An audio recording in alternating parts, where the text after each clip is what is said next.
udah masuk ke dalam. Tadi di luar tuh anginnya kenceng Iya, banget. kenceng Jadi banget mungkin juga wajah kita tuh lebih nggak keruan gitu. Aduh. Walaupun aku sih tetap aja nggak keruan juga. Ini rambut keriting kalau udah acak-acakan susah sisirnya. Mas Aiman itu Iya, Bunda apa gimana? namanya? Aku kan orangnya bener-bener apa kayak agak cuek gitu loh sama tampil-tampil Iyalah. gitu. Terus udah gitu mobilku Orator juga, kok. Oh, nggak cuek-cuek lah orator. Kalau nggak bisa jadi orator. mobilku juga mobil paling sederhana kayaknya di Oh, antara masa semua sih? teman-temanku. Tahun Bener-bener. berapa? Aku tuh pakai mobil tuh mobil Tahun berapa? apa sih namanya tuh Innova. Tahun berapa? Tahun berapa ya? 2016 kali ya, 2016 tuh. Beda 20 tahun sama mobilku. Kamu pakai apa? Tahun 96. Waduh, bohong. Zaman aku kuliah. Iya. Oh, bohong banget. Sumpah. Bener. Masa sumpah sih? Sekarang Iya, pakai Jeep tahun 96. Jeep 96. Emang Iya. ada apa dengan itu? Kan kamu bisa beli Amin. apa semuanya? Harus terus terang ya bisa. Tapi paling senang pakai itu. Dan anak-anak juga paling senang pakai itu. Masa sih? Mobilnya Tough. Independent tahun 96. Ya ampun, megang nih. Tangan pertama, tangan pertama. 96. Tapi nggak dijual. Iya. 96. Pernah mau ditawar 300 juta tahun 2000-an lah, di bawah 2010 aku lupa tahun berapa. Aku bilang maaf Pak, nggak dijual. Ya ampun, jarang loh. Jarang banget. Nah, ini yang menarik ya. Nanti mesti ambil kali ya, mesti ambil nanti Iya, kita ambil ntar kali ya. ambil ya mobilnya. Tapi jangan plat nomornya. Tak ketahuan. Kadang-kadang kita tuh suka ngeliat seseorang seleb gitu, kan seleb. Allah, mau seleb. Nggak seseorang yang tokoh terkenal dikenal publik itu kita ngelihatnya kayak apa burung merak yang begini. Ih ternyata seorang Aiman Wicaksono mobilnya tahun 96 coba aduh nggak kebayang aku. Emang nggak rewel? Iya, namanya mobil tua pastilah 3 bulan 6 bulan sekali adalah yang radiatornya bocor kayak apanya, hebat selangnya banget. bocor, packing-packingnya Tahu bocor nggak gitu kan. dari situ, tahu nggak? Dari situ kita tuh jadi bisa kita menduga gitu loh. Siapa itu orang yang memegang mobil tua dan terus memegang itu. Mobil aja dirawat, Iya. apalagi istri. Gawat. Bahagia banget istrinya. Kita Jangan nih, pencitraan aja, pencitraan. pencitraan. Hapus. Biar istrinya makin cinta. Amin. Masya Allah. Masya Tapi Allah. ngomong-ngomong tuh ya, aku sebenarnya rada nggak enak nih nanyain gini. Tapi bodoh Apa-apa. soalnya Aiman orangnya terbuka banget Iyalah. gitu. Itu apa namanya? Banyak banget sih orang-orang yang pada bilang kamu bibir merahnya apa lipstik pakai Ya lipstik kemerahan terus ampun. udah gitu ininya pakai celak. Emangnya celak. kamu apa sih homo apa gitu? Banyak. Jangan kan itu ya, di Instagram itu banyak yang DM. Laki-laki. Asli ya sejati ya? Iya. Oh, nih, soal lipstick ya. Nggak pernah pakai lipstick. Beneran. Terus apa? itu tuh bukan lipstick, apa namanya lip balm kali Iya, ya? lip balm yang nggak ada Karena warnanya. nggak- emang kan nggak ngerokok kali kamu ya? Iya mungkin juga ya. Tapi Atau memang karena darahnya? Atau ini alisnya bagai semut beriring. nggak soal ini misalnya, yang soal celak. Nggak pernah pakai celak juga. Apa namanya, maskara atau apa ya? Aku namanya aja nggak tahu. Itu nggak pakai. Nggak pakai.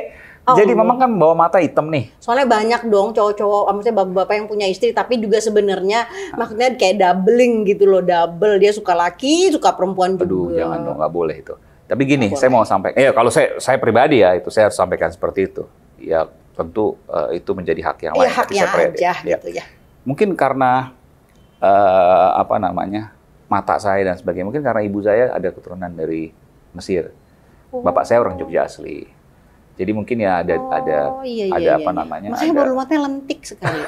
Masyarakat itu karena cinta sama Aiman, jadi banyak banget nanya gitu kan. Tapi ini baru pertama kali ditanyain loh nih. Eksklusif nih Dina Warisman ini. Bunda ini luar biasa loh ya. Banyak banget yang nanyain sampai aku tuh, ya Allah gimana ya cara nanyanya. Aku bilang selama kita berniat ya dengan baik, wa min amalu binniyah gitu kan. Oh ternyata jadi sekarang tahu ibunya orang Mesir. Iya, ada keturunan dari Mesir. Keturunan Mesir. Dan nikah dengan jadi apa? Jidah kalau saya bilang. Oh, Jidah. Iya. Saya itu dari Mesir. Ya, Jidah saya itu orang Masih panggil Ciawi. Udah meninggal kan? Udah meninggal. Jidah manggilnya Jidah. Orang Ciawi karena kan kakak saya menikah sama Arab Ciawi. Nah, iya. Keturunan Arab Ciawi tapi dari Hadramaut. Ciawi dan Hadramaut ya, dan Bogor di apa? Empang, Lolongok. Oh, Empang. Iya, iya, itulah. Lolongok. Jadi kan nggak terlalu jauh juga itu ya. Iya, iya, iya. Dan Njit kita panggilnya Njit ya. Njit Iya, itu betul. tadi dari keluarga ibu nih. Njit itu dari Mesir. Terbukti ya manggilnya masih Jida, masih Njit. Tapi udah meninggal semua. Kalau bapak saya asli dari Jogja. Jogja. Yogyo. Oh, Makanya namanya Wicaksono. Asmane Wicaksono Iya, niku iya, dari saking bapak. Jogja dari Jadi- bapak. Jadi kalau patrilineal ya orang Jawa, saya nggak bisa mengklaim orang Batak. orang Emang Mesir orang nggak bisa. Jawa. Iya. Berarti Anda punya chance untuk jadi Presiden Republik Indonesia. Kan ada O-nya, Wicaksono. Iya dong kan. Aduh, tanggung jawabnya besar. Nah, aku mau tanya tuh. Manfaatnya juga mungkin bisa diberikan besar, tapi dosanya juga potensinya besar. Your opinion. Ini kan peta kebangsaan kita ini nomor satu nih ya. Iya, iya. Peta kebangsaan ini udah banyak orang kemarin nih. Semalam apa ya? Ada usaha untuk menyatukan keterbelahan karena ada polarisasi yang waduh menajam. Coba dikumpulin. Kayaknya memang ada quote unquote pihak-pihak yang punya kepentingan untuk membuat kita enggak nyatu atau kita bermusuhan Nah, di ini antara penting nih. kita. Kalau gitu saya yang nanya ke Bunda Neno ya. Iya, iya. Bunda Neno merasa ada di kubu yang berseberangan nggak sih dengan pemerintah dan itu memunculkan sebuah polarisasi yang nggak selesai-selesai? Menurut Bunda Neno gimana? Aku memang jujur karena kamu jujur juga ya Iya, sama iya, iya. aku ya. Jadi aku bilang aku memang pernah berada di Pernah nih ya, saya garis bawahi nih. ya pernah ada di sebuah bukan komunitas tapi kelompok ya. Kelompok mungkin kecil ya, tapi itu sebuah gelombang besar dulu namanya ganti presiden ya. Oke. Oposisi terhadap pemerintah. Dan itu wajar dalam demokrasi. Iya, dan itu memang institusional gitu kan ya, konstitusional. Nah, ketika kemudian aku melihat polarisasi itu, aku mencoba menerangkan kepada semua tentang latar belakang. Contoh misalnya dari segi agama aja ya. Aku sekolah di Tarakanita, ya kan, dan teman-temanku beragam agama. Iya, pasti. Aku juga seorang penikmat, mungkin jarang orang tahu bahwa aku penikmat semua seni tradisional. Mau itu dimiliki oleh suku manapun saja, kupingku tuh selalu nyaman. Artinya I love Indonesia. Aku nggak suka orang Bugis begini atau orang Batak kayak gini-gini. Aku nggak suka. And you love art so much ya? Ya itu menurut aku Indonesia ini dari dulunya, ini yang aku bilang, dari dulunya. Bayangin, aku bertetangga dengan seorang Oma Chinese. Anakku di Mekah, dia tanya, Mami, kita doain apa buat Oma? Oma orang Chinese, dia Buddha. Anakku doa di depan Ka'bah dan aku bilang, doakan aja apa yang kamu mau doa. Coba bayangin tuh. Aku bilang, aku tuh benar-benar sangat shock dengan semua orang yang saling menyerang, termasuk aku diserang-serang. Iya. Iya kan? Tapi bahwa sekarang kemudian soal polarisasi tadi, bahwa itu kemudian memunculkan sebuah polarisasi itu sebuah keniscayaan. Tapi ketika melihat polarisasi maka Bunda Neno aku punya caraku sendiri. Aku memilih untuk kesini. Aku menyadarkan bahwa kita ini punya tujuan yang lebih mulia banget di depan, gitu. Nah, kepada sini juga aku nggak bilang bahwa kamu benar, enggak. Kamu kalau salah, ya salah dong, gitu. Nggak perlu dong hal seperti itu, apalagi hanya untuk, let's say, misalnya hanya untuk tujuan uang, misalnya gitu. Ketika kamu menyerang seseorang, tapi kamu mendapatkan uang dari hasil kamu menyerang orang tersebut, itu kan not fair. Iya. Dan itu makanya sekarang kita udah jarang lagi dengar Bunda Neno orasi dan lain sebagainya beberapa tahun terakhir ini. Iya, karena memang sekarang juga fasenya bukan seperti itu. Kita tahu ya, setiap rejim gitu, menurut aku ya, atau menurut Mas Aiman yang cum laude di bidang komunikasi politik. Menurut aku komunikasi politik hari ini itu memang harus dilakukan dengan cara yang lebih, bukan itu nggak elegan, tapi lebih taktis, lebih menurut aku kita harus paham gitu loh, bahwa setiap rejim itu memiliki otoriternya, setiap rejim. Pasti. Setiap Power rejim. tends to corrupt. Iya kan, dimanapun aja. Menurut Mas Iman sendiri coba gimana melihat peta. Siapapun itu, betul. Melihat peta, ya aku kalau misalnya aku bilang, rejim ini sangat gini, dia pasti bilang rejim ini begini. Betul. Iya kan. Dan semua pasti punya punya dosa. Catatan hitam gitu ya. Ingat nggak dulu peristiwa Buya Hamka? Yes. Iya kan, Buya Hamka di penjara. Bapak M. Nasir, I love them so much gitu kan, di penjara juga gitu kan. Artinya tiap rejim punya selera diktatornya gitu.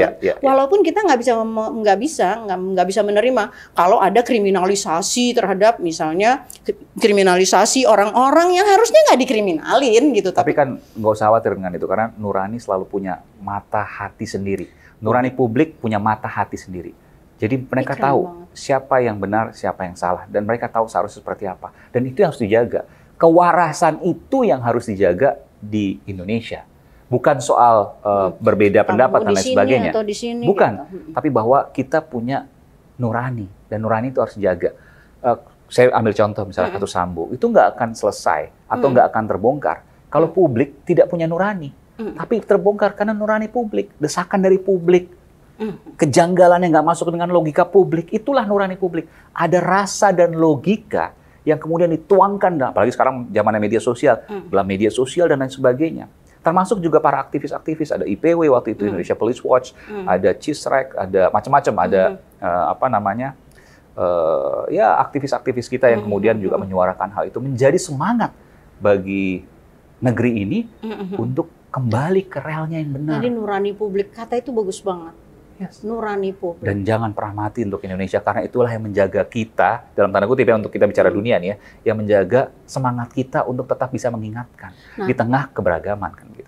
Nah, aku tuh sebenarnya sangat concern dengan isu-isu kedaulatan kita akan hancur atau musnah gitu kan ya. Kedaulatan kita sangat terancam gitu. Sebagai orang yang tahu politik benar-benar terjun itu betul. Ada. Atau itu terjadi pada setiap negara atau ada titik-titik krusial dari suatu negara, ciri-cirinya gitu loh. Bahkan sampai sekarang pun COVID masih menjadi sebuah perdebatan apakah itu murni penyakit yang menyebar dengan begitu saja atau merupakan senjata biologis. Itu kan masih perdebatan. Masing-masing punya hujahnya, punya reason, scientific reasonnya. Punya argumentasinya masing-masing gitu ya. Nah, tentu untuk pembuktiannya ada banyak data yang bisa menguatkan kedua pendapat itu. Bahwa sekarang misalnya perang frontal mungkin nggak sebanyak ya ada Ukraina-Rusia. Tapi bahwa itu menjadi sebuah pilihan terakhir mungkin saja. Bahwa ada perang asimetris bisa saja. Yang jelas ke depan kita akan direpotkan oleh apa? Kalau saya sih aku suka bahasanya tuh. Direpotkan akan mungkin akan dibuat untuk berpikir keras apa? Perebutan makanan. Dan Indonesia punya hal yang besar di situ.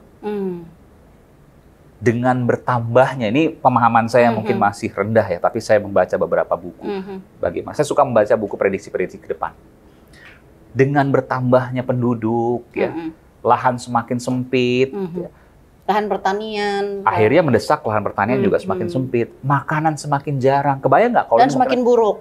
Dan semakin buruk kualitasnya karena mungkin ada teknologi sintetik dan teknologi-teknologi yang mungkin kurang memperhatikan keamanan. Nggak semuanya ya, nggak semua. Saya nggak bilang semua teknologi pangan itu buruk, tapi ada juga mungkin yang hanya memikirkan keuntungan semata, lebih kepada keuntungan ketimbang kemanfaatannya. Bisa saja karena itu bicara bisnis. Lalu kemudian muncul penyakit-penyakit yang degeneratif menjadi beban negara di tengah kelangkaan makanan yang sehat. Jadi faktor kamu memerhatiin banget ya bahwa kita emang mesti punya ketahanan pangan yang sungguh-sungguh. Itu yang paling penting. Terus juga itu aku diketawain tuh sama teman-teman gini, ih kelihatan umurnya kalau ngomong kayak gitu. Itu loh kelompok pencapir. Kelompok pendengar, pemirsa dan pembaca. Kelompok pendengar, pembaca dan pemirsa. Kelompok pencapir. Itu emang bagus dari loh, desa ke desa pasti ada sekarang TVRI. Itu luar biasa. Tapi sekarang kan lebih susah karena media luar biasa banyak, masuk media sosial, tsunami informasi. Dulu dia udah melakukan zoom in gitu loh dari zaman dulu. Atau ya yang lain, tapi artinya kita sekarang kita ambil aja bahwa memang Mas Aiman peduli banget sama soal ketersediaan pangan. Itu yang paling utama. Utama karena orang lapar bisa bunuh orang. Satu, yang kedua betapa chaosnya negara ketika ada satu orang. Kita tidak berharap ya, tentu jangan pernah terjadi. Ada satu orang yang betul kemudian dikategorikan meninggal karena kelaparan di Indonesia. betapa hebohnya tuh satu negeri Anda ini. soalnya ada di pusat informasi di dunia pertelevisian dunia, yang itu pasti jadi bahan luar kemarin. biasa. Bukan hanya di internal ya di Indonesia, tapi juga luar negeri pasti akan jadi pemberitaan luar hebat biasa. banget. Satu aja ya. Satu aja. Tapi aku melihat ya kadang-kadang, tapi ini bener apa nggak sih gitu. Kalau kita nih ngeliat dunia luar itu kalau ngeliat kita jelek, expose-nya luar biasa gitu kan. Kayaknya dosa banget. Ini sebagai orang Indonesia gitu loh. Tapi gitu maksudnya kalau kita diperlakukan misalnya apa gitu sama dunia luar, bagus, biasa aja. Misalnya dunia luar enggak. Contoh. Jadi ada adagium kan, ada adagium ya. Iya, adagium. Bad news is a good news. Dan itu benar. Kenapa? Itu benar. Tapi kita sebagai wartawan tidak hanya mengambil hal itu. Kenapa? Yaitu sebagai bentuk proses otokritik, kontrol dan sebagainya. Sekarang ini deh, kalau berita media itu yang bagus semua ditonton nggak sih? Enggak. Iya. Karena kan sebenarnya karakter manusia, tapi ini bukan sebuah pembenaran ya, tapi ini kita harus jujur pada diri kita sendiri. Mudah-mudahan tidak ada pada diri kita, meskipun itulah karakter manusia. Senang melihat orang susah, susah melihat orang senang. Kan gitu. Iya. Itulah kenapa kemudian bad news is a good news itu disukai kan oleh publik, bahkan semua orang. Iya, karena sifat dasar manusia tadi, yang nggak rela kalau lihat orang lebih bagus, lebih sukses misalnya. Jadi kalau misalnya suka melihat orang lain senang, kemudian nggak senang atau susah kalau melihat orang lain susah, itu adanya di surga. Betul. Kali. Makanya kan ada hadis yang mengatakan bahwa ketika engkau mendapatkan pahala, maka ada menyatakan engkau mendapatkan nikmat ya, maka satu ada yang boleh menceritakan karena untuk kebaikan, yang kedua simpan aja. Karena bisa menjadi. Tapi kayaknya flexing di media sosial atau jangan ini dong. Ini Ustadz Aiman deh. Apa enggak lah. Ustadz cerita. Mas Aiman dengan apa yang Anda milikin, Anda menurut aku ya Mas Aiman itu berhak untuk menjadi salah satu, katakanlah di jajaran, apakah itu di DPR, RI atau itu di di kursi eksekutif gitu loh. Kalau yudikatif enggak deh kan, bukan ilmunya hukum, gitu kan ya. Minat nggak sih? Sampai saat ini sih saya belum ada cita-cita ke sana. Tapi kalau misalnya nih tiba-tiba di ujuk-ujuk nih partai-partai, udah datang belum partai-partai? Udah beberapa kali sih kalau itu. Dari lebih dari 5 tahun lalu pernah, bahkan ada yang sempat menunjukkan, Mas Aiman nih surveinya kuat di sini. Ini baru kali saya sampaikan. Saya bilang enggak. Aku sih udah curiga deh, kamu kayaknya banyak dilamar sama partai. Ada tapi nggak banyak. Karena kamu menguntungkan gitu.